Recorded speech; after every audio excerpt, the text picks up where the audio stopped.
Welcome, everybody. We see you streaming in, so we're going to give you a minute to get situated. Hi, Allie. How you doing over there? You in Palo Alto today or Menlo Park? I am Palo Alto. Beautiful day. I think it's probably 75 and sunny.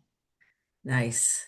Well, I'm here in Miami. To all those that are joining us, we see we have a nice list of people from all over the country and a little bit of Europe as well. I'll get started, just give a little bit of background or an intro for 2 seconds while people are streaming in. So, Jody Thelander, founder, CEO, J.Thelander Consulting. Been doing this almost 30 years, which it doesn't seem like a job, a total pleasure. And know lots of you that are coming in on the call. So thank you for joining us. And I am here with Ali Murata from Cooley. We've had such a nice relationship working together. Ali, maybe you want to just give us a little bit of background about your expertise and your role at Cooley. Sure. I'm a partner in the compensation and benefits practice group at Cooley. Have been practicing just shy of 25 years. Jody, I guess like you, I'm not That even makes sure me how this older. just a little, but it happened very quickly. I find the work that I do incredibly interesting. I have the pleasure of working with really fantastic clients. My practice focuses on compensation and benefits matters, a lot of equity structuring. I work with companies throughout the life cycle, also with a focus on governance matters specifically, and work on a lot of transactional things, IPOs, M&A, you name it. Yeah, well, that's really the crux of why we're here is that for all of you joining us, we would love this today to be interactive. I've got Morgan on my team who's following the chat. So we did get some questions ahead of time. And since we only have 30 minutes, we're going to jump right into the topic today, which is non-investor board compensation. And we've also done another one of these on equity compensation. We have all the recordings. So for some reason you missed that, feel free to email us and we're happy to get that to you. So the main thing is about non-investor board members and getting the most out of your comp committee and other people who are, it's sort of two different lanes, right? One is that an outside board member is someone who is hired to come in and they are not an investor and they typically participate by giving some other type of skill set or strategic relationships or reputation or a combination. Um, by way of background, we too have a pretty good reputation out there these days. It's been nice. We've been featured in all of these media outlets, Axios, Fortune, Forbes. We were just in the New York Times Deal Book, which was really fun because we didn't know they picked up an article from Business Insider on some comp data. And one sales pitch here in terms of Thelander, not really a sales pitch, but all the data today comes from our platform. And we have heard from everyone on our Give to Get model when you participate that that was all well and good, but you wanted to get the data back that you gave us. And now we have customized so that if when you participate for no charge and you give us your comp data, you get back the exact jobs that you had given us. So it truly does match what your area of interest is. And so that's why silver has changed. Okay, so let's look at non-investor board compensation. Ali, is again, I mean, we don't see that investor board members get anything past what they are receiving from their investment. Is that your experience as well? That's right. Yeah. Okay. So when we look at outside board member compensation, which could extend to a scientific advisory board, there are much different, there are many different levers that you can use. One is one-time equity, annual equity, one-time cash, like for joining the board, and then annual cash. And what we look at is how these different levers work in context with each other. So this is a check all that apply, right? So annual cash only, annual equity only, one-time equity only, and then a mix of different things. So the most common is one-time equity. And Ali, from your experience, it sounds like that's what you've been seeing as well. That's right. I do think that the one-time equity is the most prevalent. The one thing I would say about that is, one-time equity really is we'll call it 3 to maybe 4 years out. And if you've got a non-investor director who is still sitting on your board after that period of time, it's very likely that you'll need to give them another award. Yeah, exactly, because of the vesting schedules. Yes. And one thing that you and I discussed ahead of time is sort of how industry specific is this. So I'm going to share a slide that I think really couches this conversation because not only is it predicated on the stage of the company in terms of total financing, whether they're early stage or late stage, but also on the type of company. And you can see that biotech is really the one that has a mix more so of cash and equity. So, and we're going to look at it, but also they typically put this in place earlier. Because I know, Ali, you were saying that you see the outside board members coming into place more so with a later stage company. That's right. And, typically, certainly on the tech side, and, as we had discussed in the life sciences space, there is a need for, medical expertise. And so often those folks will join the board earlier than you see on the tech side. And Jody, if you wouldn't mind going back to the slide for one second, I just wanted Yeah, to of comment on course. something I saw there that was interesting.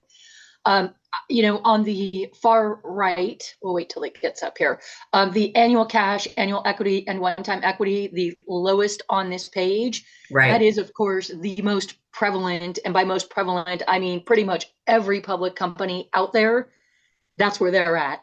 And I suspect that probably some of the numbers that we're seeing there are companies that maybe thought they were going to be public already, maybe late stage companies. But Right. it's just interesting to me that there is a complete shift between, how directors, non-investor directors at a public company are compensated versus private companies. Right, because all of this is private companies, so they don't Yep. have those like the criteria for proxy information and being and having all the insurances and everything else. But maybe talk a little bit more. It's interesting because we don't do any public company work anymore because it is a whole different wheelhouse. But a late stage private company tends to start to structure their board in anticipation of if they are going to be public or acquired. So what does that look like compared to here? Yeah. So, I guess just a 30 seconds, if not even 30 seconds, on becoming a public company is a long road and a process, particularly with capital markets in the state that they're currently in, which I think maybe capital markets are sprung back to life. Who on earth knows? But it isn't a process that is 30, 60, 90 days. It is generally months long. And so one of the things that we see is that as part of an IPO process, your investor board members often come off of your board. Right. A lot of private companies start bringing in when they're in the run up to an IPO, will start putting board, qualified board candidates on their board comp committees and in their comp committees to help really guide and shape the governance of the company so it's prepared once it Right. is. And from what we see, it's better to be doing that sooner rather than later, anyhow, to be making sure, especially that you have outside board members. That is really, if you're thinking about going public or you have, even at the earlier stages, the more formality you put in place, the better. And we see this in terms of the biotech company, and then you see medical device that they have the annual equity, annual cash and one-time equity, because many life science people are used to getting paid some kind of cash. And that was a question that came in, Ali, that sort of goes to you is what do companies need to keep in mind if they're thinking about going public? Anything more specific? Well, with the director, there are a lot of components to, I mean, we could probably turn this into 2 hours and talking about IPO readiness, but certainly on the director front, you had mentioned, Jody, right? Like putting these things in place ahead and sort of looking down the road. Certainly one of the trends that we saw in 2020, 2021, where with all of the de-SPAC transactions going on, there were a lot of public companies being pumped out in a very short period of time. There were a Right. lot of companies that were struggling to find directors who were qualified. And Right. so And willing to certainly, take the risk. absolutely, right? That for sure, you've got to first be qualified and then wanting to have the job, right? So both of those things, as well as a good fit for the company. And once you are a public company, certainly for your audit committee, your comp committee, it isn't as simple as going out and you've got to have the right qualified candidate.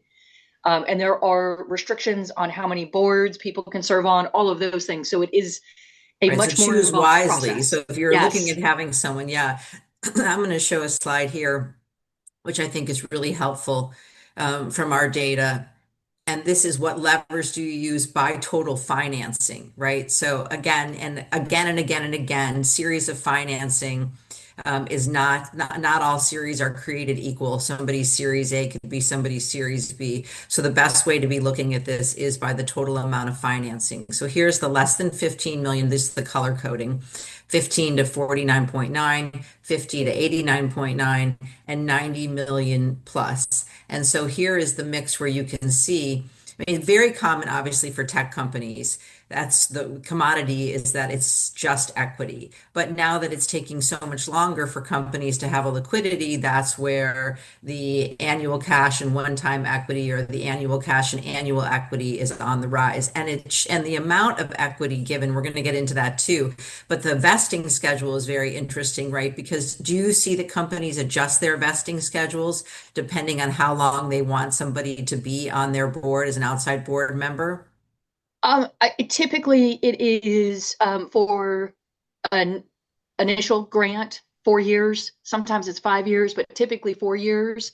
And then, obviously, as the company for public companies, that vesting is almost always 1 year, other than your new grant, which there you go, 4 years. Um, and Yeah. I suppose the surprise here or not is that I did not see these slides in advance. So I this know is we based like on that my surprise. We experience. got It's to keep it consistent. fresh, Allie. We say it's not rehearsed, so we can't rehearse. I'm not showing you. You always want to see the slides ahead of time, and that is the Thelander secret sauce: is that it's real time, and we Yep. got to keep everybody on their toes. But that's not hard to do with you. Yeah. So, I mean, and your data shows it right here, right? Yeah. 59%. We've got a couple of, um, I'd say outliers, but the 5 years, 5 years is a long time for vesting. Yeah. Well, we're seeing a little bit more of the 2 to 3 years. And from my Mm. experience and working with private companies, that's really more catered to someone who, where you know that they're there for, especially for a life science company or a biotech company, where you're going to be going through a clinical trial or some commercialization where there is a specific need. And here is, well, this really shows it. This is a little bit again. And then we did have a question coming in talking about the comp committee, and I knew that was going to be part of the whole, the focus here is how far in advance should you put a comp committee in place from an IPO, or even if you're, forming your company, when do you want a comp committee? So a comp committee doesn't need to be put in place until you are further along. And by further along, like closer to an IPO. Right, The other version of this too is that some companies will put in place a comp committee, which I refer to it often as like a comp committee with training wheels, meaning you've got the right, comp committee. They don't actually have the authority to, I say they don't have the authority to do anything. They don't have the authority to issue equity awards, grant comp. Everything is recommended to the board ultimately for approval. A lot of this, a lot of the dynamics will depend very much on your investors and how comfortable they are ceding some of this control over, equity grants, dilution, depending upon your investor base. And the other consideration is that certainly on the tech company side, right, they often are scaling. They're hiring many, many people, and it just doesn't become a good use of the board's time to right. be granting the awards. Yeah, here's we put this in place as well, a comp committee checklist. And we did this because so many questions kept coming up about the formality of a comp committee, the sort of when to do it and how to do it. And this is, something that we have, that even board members asked us to do, who are going on comp committees, like what should I be doing? And starting with a comp philosophy and then using a data source. Of course, we love Thelander, but we know that there are other sources, in addition to that. And then what compensation levers are going to be used in talking about for the team, right? The base salary, the bonuses, the different types of equity. And then who are they making the comp decisions for? And just like you're saying, it's usually for the CEO, and then the CEO partners with the board and prepares them to talk about the rest of the team. The questions are coming up about how much people are getting. So I'm going to move from this and go into the slides around. Yes, we do have how much everybody is getting. So let's put this in here. Let's see. Hang on. Um, Let me put our slide up on the amounts because it does matter. And also, the last thing I want to make sure we cover though is the not only the vesting but the single trigger, double trigger, because those are important things to be Mhm. looking at. Okay, so here is a slide on how the amounts. Okay, so this is the amounts of the different levers, right, that we talked about. And the first one is the most common is the one-time equity. And this is for all data, right? And this is where the percentiles, and you can see it's not wild swinging. And Allie, I'm sure you're not surprised by these numbers because obviously an early stage company is probably going to give more equity somewhere around that 1%. And if you have someone who's really special, it may be more than that. This is the 75th percentile. There are still max numbers. But the median around a 0.5% is the number we consistently see for equity for an outside board member. And then the second most common mix of annual cash and one-time equity, you can see that the numbers in green are the 2025 numbers and things have gone down a little bit for the median for the one-time equity. And that this will change. So this is the mix between cash and equity, right? The cash being the median and the average, the medians from the last 2 years are staying the same, but you can see that the equity's gone down a little bit. And I'm not surprised by this because it's taking so much longer that even though late stage companies are, still holding on for some kind of liquidity, the equity obviously has become more valuable. And then here is the outside, the fully diluted shares that members receive as a one-time fee for joining the board. And that's where you can see it might be a little bit higher almost straight across the board, biotech, medical device, and tech. The median numbers and the 75th percentile numbers are exactly the same. And in my opinion, that is because there's a lot of transparency across these sectors now as well. And meaning that, tech companies are not getting out any faster for liquidity than a life science company. And here is some data on by the total financing. So as you would expect, the less amount of financing, the less than $15 million, that the equity at the median number is a little bit higher. And the question is on two questions have come in. Hang on, I'm going to take a look here. Any data on investors paying external parties to hold investor board seats in companies on their behalf or asking companies to compensate them? I don't have data on that. You, Allie? Mm-mm. Okay, and then the other was we're a private company looking to expand a board. How do we think what is fair? So you can see this. I mean, I think that using around the 0.5% is what's fair. And if you have somebody who's really has a skill set that's valuable, then you go up from there. And do we comp, off of public companies' evaluations or do we discount? No, don't use public company data for your private company. Use this data for a private company. Wait, Allie, what's your thought on that? I would agree completely because they're just two very different fact patterns. Yeah, And on the public company side, all that information is out there. One of the things with public company director comp, for a variety of reasons, including litigation over the last several years, that private public company non-employee director comp is all there. It is a very narrow range. yeah, it's consistent as well, right? Yep, that's Okay, right. couple other questions came in. I love the question on the founder. So a question came in basically saying, when founders might transition from stop being the CEO founder or a tech founder or a medical, chief medical officer, are they going into, what happens when they move from that role into being a founder on the board? And so, and is it a question? The question is it appropriate for a founder to start receiving equity grants for serving? And it depends whether, and especially considering options work much different from common or founder stock and provide some liquidity to founders. Okay, so we want to unpack this a little bit. Ali, you want to take a shot at this one first? Sure. And what I typically see is that founders are not getting compensated for their role on the board, because what they're doing is right, protecting the value of the equity they already have, Right. and their interest should be in growing and improving the company. And based on the numbers, Jody, that you had just shown on the slide about the board comp, no one is taking a single role and making this their full-time job. Right. It's right. So it's not about the money.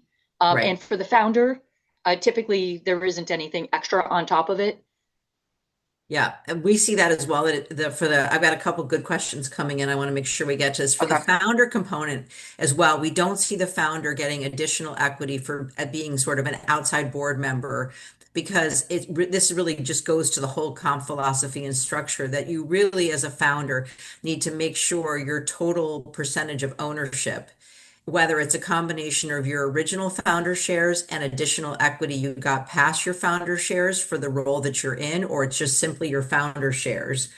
And that's separate from a non-founder CEO or executive, that number is right because you're going to still have your some kind of single trigger or double trigger or full acceleration, if there's a change of control or you move to the board, but that the number is what needs to be right.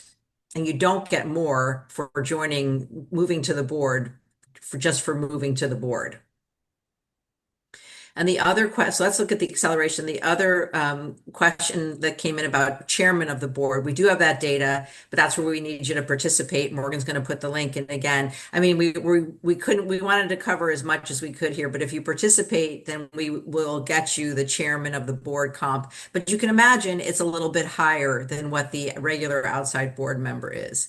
And also, the question came up, and Ali, we just showed this on the Cooley webinar that I was just on, where we were talking about the boards and equity awards, like what should the allocation be for the outside board members? And that depends on how many you have, but we know that the regular option pool for the company should be around 15%.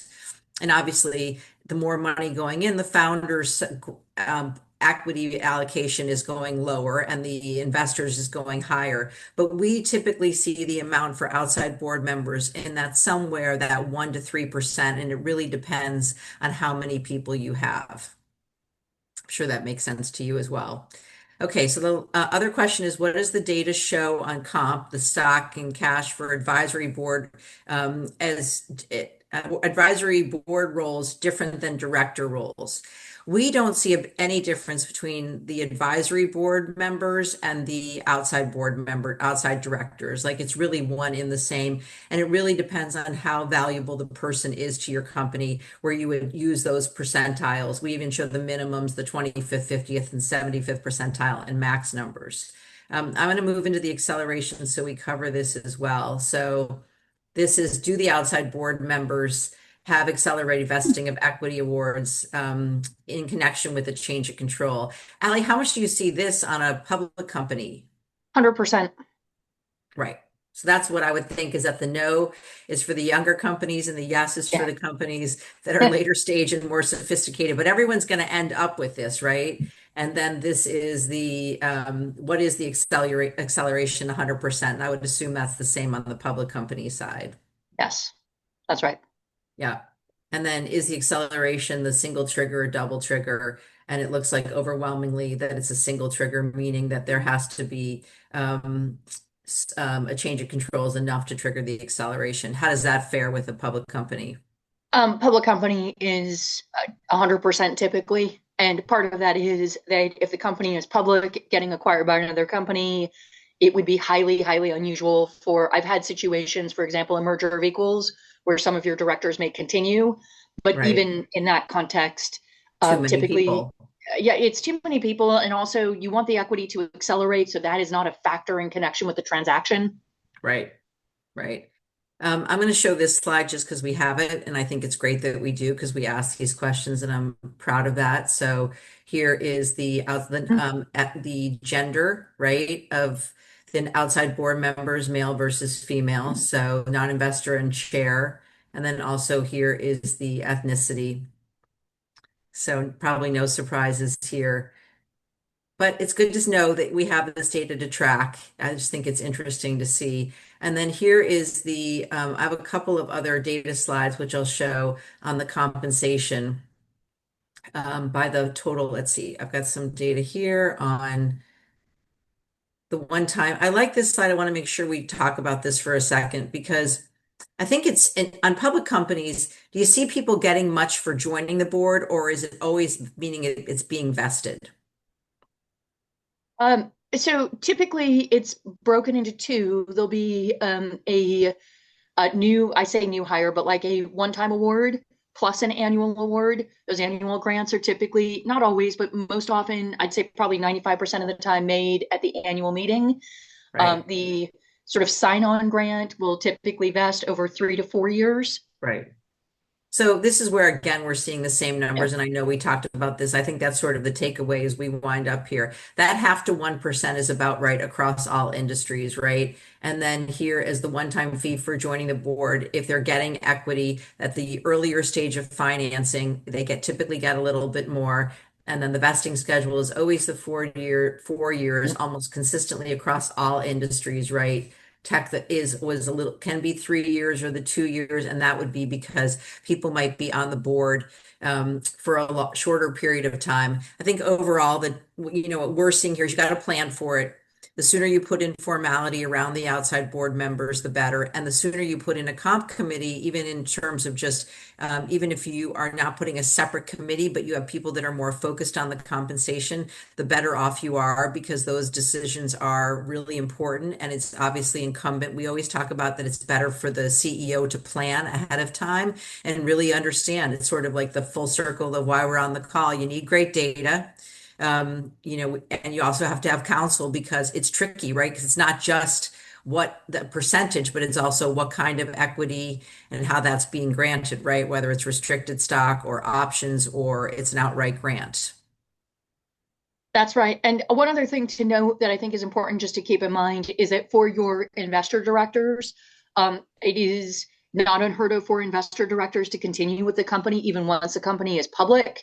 That Right. can become incredibly complex, and often they are not receiving any compensation because their underlying and governing documents prohibit it. So explain that a little better. So they're situated to begin with because they can't go forward with the same compensation. Well, and they often, so for your investor directors, they are Right. typically not receiving anything. And then once the company is public, they often continue to not receive separate compensation Right. as long Because as they they're were, still yeah. holding investment in the company. Right. So you got to make sure all of that Yeah. is your plan for all of this because we get this question all the time, and I'm always so surprised. Like, do investor board members get any kind of compensation above and beyond? And we never see that. Yeah. Agree. The last pitch I'm going to put in here is we have a great podcast called Caplander, All Things Private Capital Markets. We're even recording this afternoon with Sue Siegel, who was the head of GE Ventures. They're about 20 minutes, which is sort of fun. Allie, you're our next victim to have on. Um, and we've had one of your partners on as well from the investment firm side from fund formation. So I hope you take a look at that. We thank you all for joining us today, and we will send a follow-up. And Allie, any last wishes, words here of advice? No, yes, actually. So as you can see from the data is incredibly helpful in making sure that you are setting your ship afloat in the right direction from the dock. So can't stress the importance of having the information and the data enough. And it's free if you participate. So get in Oh, there. thank you for that. All right, everybody, thank you. We gave you 2 minutes to spare, and we look forward to our next webinar here. We have another date, and we'll send that out to you. Thank you.